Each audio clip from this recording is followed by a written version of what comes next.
Dans le numéro actuel d'écoute et dans l'audio qui l'accompagne, vous retrouvez notre interview de la célèbre autrice française Leila Slimani.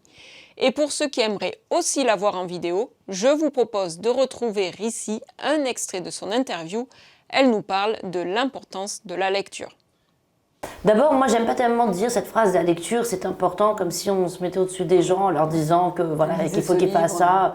La lecture, d'abord, c'est un plaisir. La lecture, ça vous rend heureux, ça vous rend plus humain, ça vous fait vibrer. Ce sont des émotions extrêmement intenses. Ça remplit la vie, ça la rend plus belle, ça la rend plus grande, ça vous fait voyager alors que vous, en restant assis, ça vous fait partir dans d'autres époques alors que vous pouvez avoir le sentiment parfois d'être un peu enfermée dans la vôtre et qu'elle peut être écrasante. Je pense que la littérature, elle parle à la part de nous-mêmes, chaque être humain qui sait qu'il pourrait avoir une autre vie. La littérature, c'est toutes les autres vies possibles. Souvent, on se sent enfermé dans son propre destin en se disant « Ah ben si j'avais pris cette route, et si j'avais fait ça, et si je lui avais répondu ça ». Ben, la littérature, elle répond à cet appétit ardent, à cette soif de chaque être humain d'avoir peut-être une autre vie.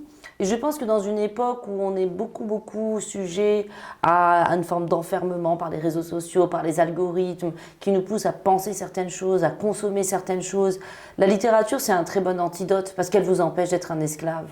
Elle vous oblige à vous imaginer que, en fait, autre chose est possible.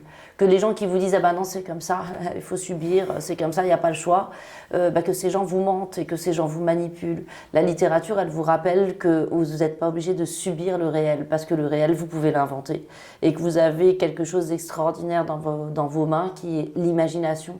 Et l'imagination, c'est ce qui fait le début de toutes les révolutions et de tous les grands changements.